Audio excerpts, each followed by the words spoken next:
So hello everyone.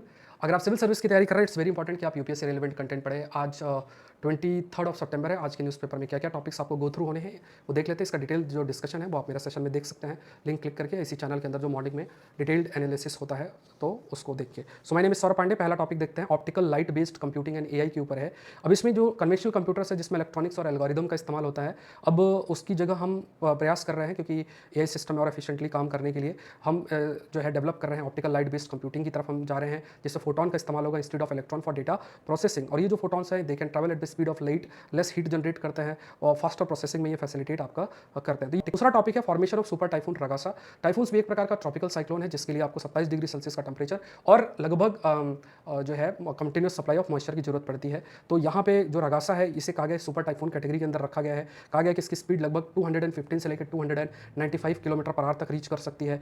अलग अलग तरीके के जो ट्रॉपिकल साइक्लोन्स होते हैं जैसे अटलांटिक ओशन या ईस्टर्न पैसिफिक ओशन में आपके पास हरिकेन्स होते हैं, और इंडियन ओशन रीजन में आपके पास जो है साइक्लोन इन जनरल होता है। वेस्टर्न पैसिफिक ओशन रीजन के अंदर आपके पास जो साइक्लोन बनते हैं उन्हें हम टाइफून शब्द इस्तेमाल करते हैं। फिलीपींस में कलायन आइलैंड है जो कि बाबूयान चेन का हिस्सा है, तो उसको भी उस पर भी इवैक्यूएशन का प्रोसेस चालू हो चुका है क्योंकि इस रीजन को भी ये हिट आपका कर सकता है। Next US India corn trade issue है, ये बहुत महत्वपूर्ण है। तो भारत में लगभग लेस देन 4 टन हेक्टेयर का प्रोडक्शन है, जो कि एवरेज अगर प्रोडक्शन देखा जाए यील्ड काफ़ी कम है अगर पर हेक्टेयर की बात करें, और वर्ल्ड का एवरेज 6 टन के आसपास है। तो हम यूएस का जो मेज़ है उसको नहीं ले रहे हैं। क्यों? क्योंकि वो जेनेटिकली मॉडिफाइड है। जेनेटिकली मॉडिफाइड फूड क्रॉप हम नहीं लेते हैं। हमारे देश में सिर्फ नॉन फूड क्रॉप जो कि जेनेटिकली मॉडिफाइड है वो कॉटन है, बीटी कॉटन, बैसिलस थ्रिनोजेनेसिस कॉटन। तो अभी हम नहीं ले रहे हैं यूएस से। लेकिन क्या है कि देखो अब वो क्या है कि हम इथेनॉल ब्लेंडिंग की तरफ जा रहे हैं जिसमें 20% की जो इथेनॉल की ब्लेंडिंग हम पेट्रोल में कर ही रहे हैं। तो अगर हमें ब्लेंडिंग करनी है तो उसमें हमें उसमें मेज़ कॉर्न का जरूरत पड़ेगा। अगर हम उसको खुद अपना सफिशिएंटली प्रोड्यूस करके अपनी नीड पूरी करते हैं तो ठीक है, अदरवाइज हमें फिर इंपोर्ट करना पड़ सकता है। लेकिन अगर आप मान लीजिए बहुत ही चीप रेट में अगर